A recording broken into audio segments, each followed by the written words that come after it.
Assalam alaykoum wa rahmatullah wa barakatuh, chers frères et sœurs en islam. Aujourd'hui, nous allons plonger ensemble dans un voyage spirituel à la découverte des qualités du musulman pieux et aimé d'Allah.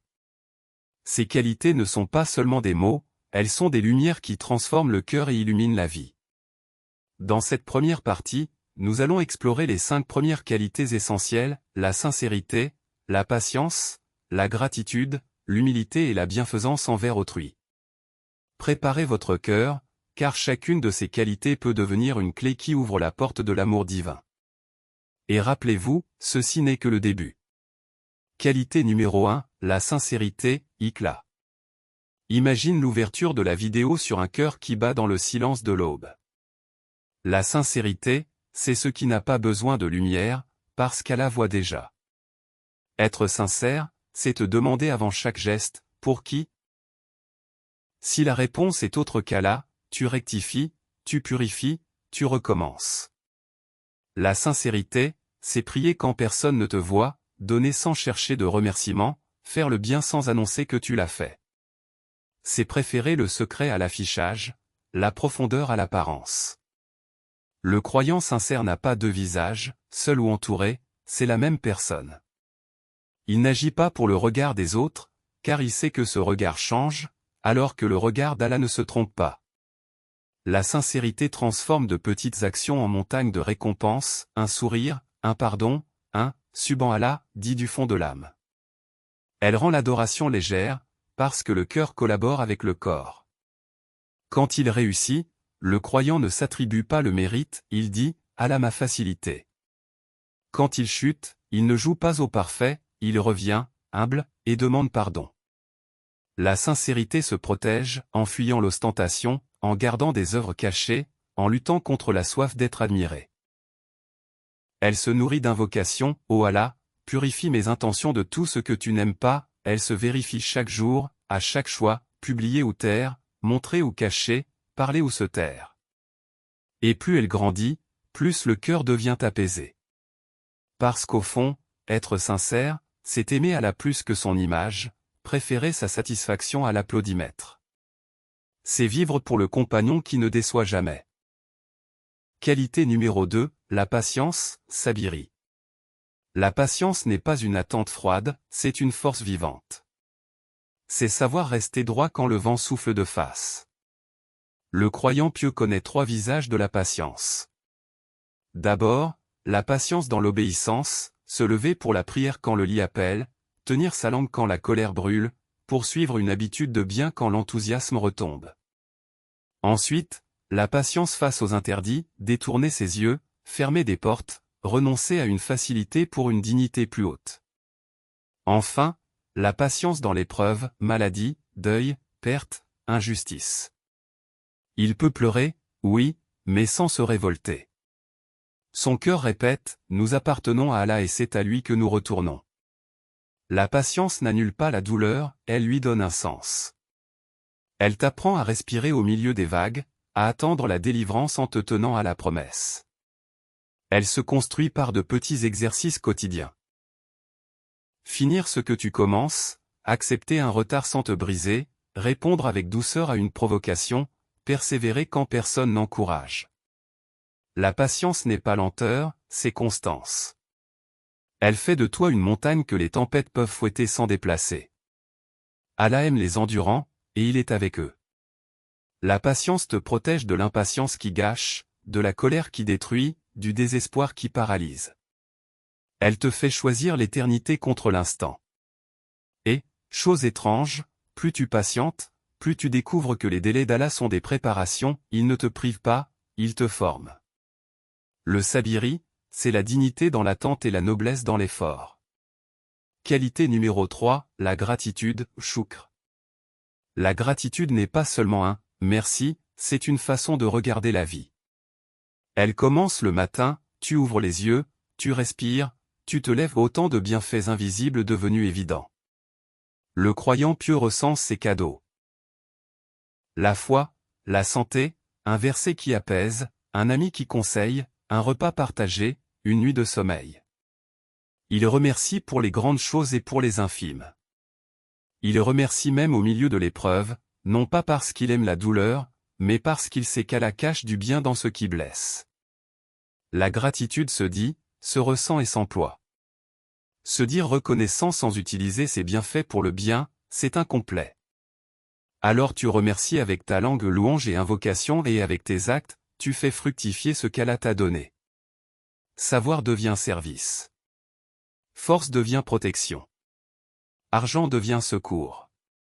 Influence devient responsabilité. Plus tu remercies, plus Allah augmente. Choukr chasse l'aigreur, stoppe la comparaison, guérit la jalousie. Elle t'apprend à voir ce que tu as avant de voir ce qui te manque. Elle transforme un logement modeste en palais de paix, un repas simple en fête. Concrètement, pratique 3 habitudes, note chaque soir 3 bienfaits du jour, dis « Alhamdoulilah » à haute voix pour l'entendre avec ton cœur, et offre un service par gratitude, un appel, une visite, une aumône en disant « Ceci, c'est parce que tu m'as comblé ». La gratitude ne te rend pas naïf, elle te rend lucide sur la générosité divine. Elle ouvre la porte à de nouvelles faveurs et verrouille le cœur contre l'ingratitude qui assombrit tout. Le choukr, c'est voir la main d'Allah partout. Qualité numéro 4, l'humilité, tawadou. L'humilité n'est pas se rabaisser, c'est s'ajuster à la vérité, Allah est grand, et nous sommes ses serviteurs. Elle met à l'abri de l'orgueil qui gâche les œuvres. Le croyant humble marche doucement, parle avec mesure, écoute longuement. Il ne confond pas confiance et arrogance. Il sait d'où il vient une goutte et où il va une tombe, alors il choisit la douceur. Quand il apprend, il ne méprise pas celui qui sait moins. Il se souvient qu'il ignorait hier. Quand il conseille, il ne humilie pas, il vise la réforme, pas la victoire d'ego. Quand il réussit, il ne s'enivre pas, il voit la main d'Allah dans chaque facilité. L'humilité ne signifie pas se taire devant le faux, elle signifie défendre le vrai sans se glorifier. Elle ne nie pas les talents, elle les convertit en service. Concrètement, laisse les autres parler sans les interrompre, reconnais rapidement tes fautes, remercie pour chaque critique utile, et refuse les honneurs qui t'éloignent d'Allah. Choisis des places simples, garde des œuvres cachées, visite ceux que l'on oublie. L'humilité attire les cœurs, on se sent en sécurité auprès de quelqu'un qui ne cherche pas à dominer. Et Allah élève celui qui s'abaisse pour lui. Le tawadu est une lumière discrète, elle ne brille pas pour être vue, mais elle éclaire la route. Elle te protège de la comparaison, du besoin d'avoir raison, de la dureté dans la parole. C'est la noblesse silencieuse du serviteur qui sait qui il est, rien sans Allah, fort par Allah. Qualité numéro 5, la bienfaisance envers autrui, ihsan. L'ihsan, c'est la foi qui a des mains et un visage. C'est adorer Allah comme si tu le voyais, et traiter les gens comme tu aimerais être traité. Le jour où tu le verras, le musulman pieux est utile, chez lui, au travail, dans sa rue. Il commence par les proches, présence, écoute, gentillesse avant les grands discours. Puis il élargit, voisins, collègues, inconnus. Il choisit des mots qui soignent, pas qui blessent, des gestes qui allègent, pas qui alourdissent. L'ihsan, c'est pardonner quand on pourrait se venger, donner quand on pourrait garder, excuser quand on pourrait accuser. Ce n'est pas faiblesse, c'est maîtrise. Parfois, la bienfaisance, c'est offrir une opportunité, d'autres fois, c'est poser une limite saine. Elle sait dire « non » sans haine, et « oui » sans calcul. Concrètement. Salue largement, réponds aux messages oubliés, rends un service sans publicité, mets de côté une part d'aumône régulière, visite un malade, console un cœur, défends un absent.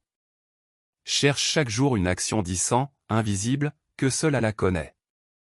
Et quand tu n'as rien, offre un sourire, une doua, un silence qui évite un conflit. L'ihsan transforme la société, une maison devient paisible, une équipe devient juste, une mosquée devient accueillante. C'est la signature des gens qu'Allah aime, ils ressemblent à des arbres, enracinés dans la foi, donnant de l'ombre même à ceux qui leur jettent des pierres. Fais de ta présence un soulagement. Fais de ton passage un bien. Et laisse Allah écrire, sur des pages que tu ne vois pas, la récompense de tout ce que tu as semé. Voilà, nous venons de découvrir ensemble les 5 premières qualités du musulman pieux et aimé d'Allah. 5 trésors spirituels qui, s'ils sont vécus sincèrement, rapprochent le serviteur de son Créateur. Mais le chemin ne s'arrête pas ici. Dans la deuxième partie, que je publierai très bientôt, nous continuerons ce voyage avec 5 autres qualités, toutes aussi profondes et essentielles pour qui veut gagner l'amour d'Allah. Alors restez connectés, abonnez-vous si ce n'est pas déjà fait, et préparez-vous à recevoir la suite de cette série. Que Allah purifie nos cœurs et nous aide à incarner ses qualités dans notre quotidien. À très bientôt pour la partie 2.